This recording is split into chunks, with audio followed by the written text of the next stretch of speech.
Olá pessoal, tudo bem? Hoje nós vamos para a nossa aula de número 7, que fala sobre a organização do trabalho no século XX. Tá?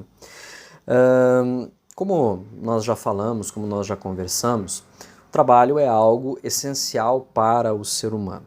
Né? Só que, particularmente, após a Revolução Industrial, o trabalho ele assume, né, uma característica mais orientada para o desenvolvimento e geração de lucro, capital, do que propriamente uma ação para a sobrevivência do ser humano. Né? Então, toda a sociedade capitalista pós-revolução industrial está centrada exatamente nesta perspectiva: produzir quanto mais, melhor, né? Por um preço que as pessoas possam pagar, de forma a gerar o máximo possível de lucro. Não é?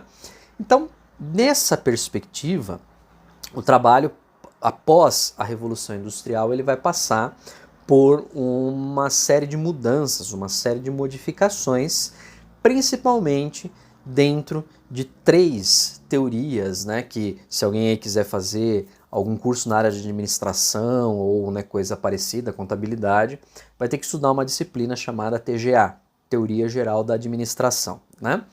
E dentro desta área, dentro desta disciplina, você vai estudar exatamente as 3 grandes teorias sobre administração e produção do trabalho do século XX, né? E também agora século XXI. O Taylorismo, o Fordismo e o Toyotismo, né? Então, o Taylorismo, que foi fundado, né, por um engenheiro americano, Taylor, o Taylorismo ele visa a chamada administração científica e racional do trabalho. O que o Taylor percebeu é que dentro de uma fábrica, né, dentro de uma instituição de produção de bens de consumo e etc., organizar racionalmente o trabalho e premiar o seu funcionário é algo muito importante. Né? Então, o que o Taylor percebeu é que ele poderia utilizar noções matemático-científicas para organizar o trabalho dentro de uma empresa. E aí surge então o chamado Taylorismo, né? A administração racional do trabalho. Junto dele, próximo a ele, o nosso também Henry Ford, americano, dono da Ford Motor Company. O Ford vai ter uma ideia que foi a ideia de produzir um produto, né, no caso carros, dentro de uma linha de produção, onde ao invés de um operário montar o carro inteiro, ele vai ter vários operários produzindo e montando partes específicas do carro. Então, para isso são necessárias 2 coisas. Primeiro, é necessário que as peças sejam idênticas para que possam ser encaixadas em qualquer momento, né? Então, produção em massa. E segundo, é necessário que o objeto a ser produzido, no caso o carro, ande por dentro da fábrica ao invés do trabalhador. Então ele cria, né, a ideia de estações. Então tem o cara que é responsável por colocar a roda com o pneu, tem o cara que põe a porta, tem o cara que aperta o parafuso do vidro e assim sucessivamente. Né? Então nesse sentido, com a criação da linha de produção e com a criação desta racionalidade, desta ultra-racionalidade de produção, esses 2 modelos, o Taylorismo e o Fordismo, foram responsáveis por uma produção em larga escala no início do século XX. Né? Então, nós tivemos um aumento considerável de produtos produzidos. Para vocês terem ideia, antes da linha de produção fordista, um carro, um único veículo, ele demorava de 6 meses a 1 ano para ficar pronto, porque ele era produzido todo artesanalmente. Então, eram peças, né, que o cara ia lá com uma lima, ajustando, punha no torno, etc., e até ele produzir um carro. Então, 3, 4 pessoas trabalhavam para produzir um carro, então demorava muito tempo. Então, carros, nesse sentido, eram caríssimos. Né? O primeiro modelo produzido pelo Ford dentro da linha de produção, que é o modelo T, salvo engano, quando a linha de produção do Ford entra em funcionamento, ele produz mais ou menos 200 carros por dia. né? Veja a diferença disso. Então, ele consegue diminuir o custo do carro a um preço mais acessível, claro, ainda muito caro para os padrões da época, tá? Mesmo hoje, né, carro ainda continua sendo muito caro, mas ele consegue fazer com que aquele produto, antes só, né, mais um objeto de desejo do que propriamente um objeto de consumo, pudesse fazer parte da vida de mais famílias, tá? Então, nesses dois modelos, no Taylorismo e no Fordismo, você tem a preponderância de algumas coisas que são, por exemplo, primeiro, o aperfeiçoamento e uma padronização de todos os processos realizados dentro de uma empresa, de modo que, desde o produto até a ação do empregado, ela tem que ser igual e idêntica para produzir melhor e mais rápido. Segundo, você tem a seleção cuidadosa e subsequente treinamento de pessoas. Então você vai procurar sempre e da melhor forma possível contratar o melhor empregado e treiná-lo constantemente para que cada vez ele produza mais e melhor também, né? Terceiro lugar, você tem uma vigilância constante das ações do funcionário e, junto disso, uma política de bonificação, né? Então você institui prêmios para o empregado, né? E por fim, você tem uma divisão do trabalho, né, centrada nessa ideia da linha de montagem, onde cada um deles executa uma função e há sempre um supervisor, né, observando aquilo que ele está fazendo, tá? Então, isto foi, naquele momento, uma grande revolução dentro deste modelo. Só que ele começou a apresentar alguns problemas, exatamente pelo fato de que, como ele faz com que o trabalhador sempre faça o mesmo trabalho, as pessoas adoecem, né? Uma outra coisa, como você demora muito tempo para treinar um funcionário, por exemplo, se esse cara morre ou se ele pede a conta, ou se acontece alguma coisa com ele, você muitas vezes vai ter a sua produção prejudicada, né? Então, esse modelo, né, e uma outra coisa, esse funcionário, como ele é ultra especializado, ele vai começar a cobrar mais caro, né? Porque ele vai falar, bom, se só eu sei fazer isso, então eu quero receber mais, não é? Então, esses modelos, né, esses dois modelos começam a apresentar problemas.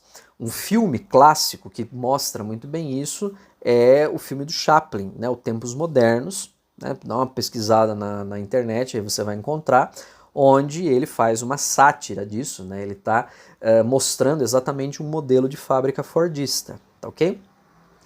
Exatamente por conta disso, né, e também ocasionado por conta da Segunda Guerra Mundial, no Japão vai surgir um outro modelo de administração muito popular hoje, que é o toyotismo. E esse modelo, ele vai se pautar exatamente no quê? Na falta de mão de obra no Japão, né, por conta da guerra, né?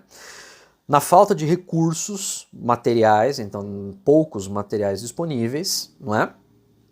E numa necessidade de você, de algum modo, sobreviver e colocar a produção para funcionar. Então, o toyotismo, ele luta, né, ou ele age por aquilo que se chama de flexibilização do trabalho.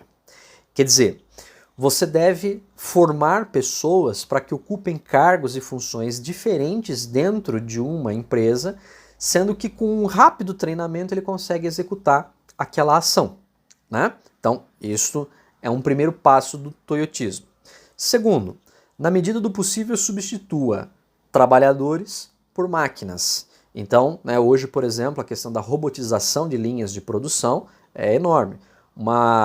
A fábrica da Volkswagen, né, em São Bernardo do Campo, aqui perto de nós, isso na década de 70, mais ou menos, 80, ela empregava quase 30 mil pessoas, né?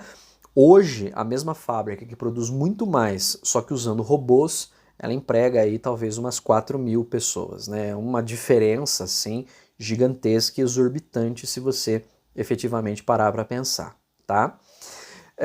Um outro ponto, né, que o toyotismo vai pregar é que um produto ele só deve ser produzido a partir do momento em que ele tenha um comprador. Então o Ford, por exemplo, ele pensava o seguinte, ele falava, eu tenho que produzir o máximo possível, porque quando alguém chegar aqui e falar assim, eu quero um carro, eu falo, ó, tá aqui, né? O toyotismo não, o toyotismo ele diz assim, eu vou produzir apenas o que me pedirem. Então o cara ele chega e ele fala, olha, eu quero um carro. Eu vou falar, então tá bom, eu uma semana para te entregar o carro, por exemplo. Por quê? Assim eu não corro o risco de desperdiçar material, eu só vou efetivamente produzir aquilo que eu tenho certeza que eu vou vender, né?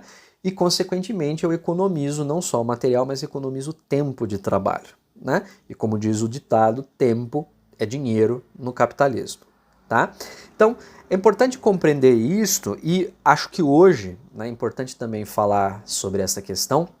Hoje nós passamos por uma nova revolução nesse aspecto do trabalho, por quê?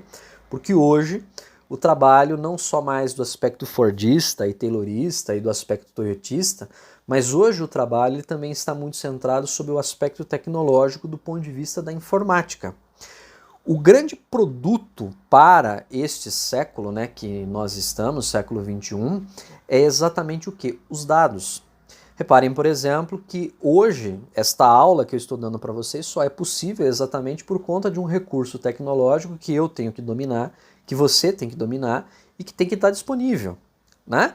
E essa minha aula que antes dessa pandemia, por exemplo, ela estaria restrita à sala de aula naquele momento e naquela hora, hoje pode ser consultada por qualquer um em qualquer parte do mundo. Então, isto vem também hoje modificando as formas e estruturas das relações de trabalho, certo? Um sociólogo importante chamado Richard Sennett, ele vai dizer que dentro do nosso modelo de mundo capitalista, globalizado, né, dentro desta nova ordem mundial de um capitalismo flexível, o que vai acontecer de fato com o trabalho é cada vez mais a precarização desse trabalho. Quer dizer, quem efetivamente depender de ganhar a vida produzindo alguma coisa vai ganhar cada vez menos, né? Reparem, por exemplo, hoje a chamada moda, né? Existem artigos falando sobre isso e tal, da chamada uberização, né?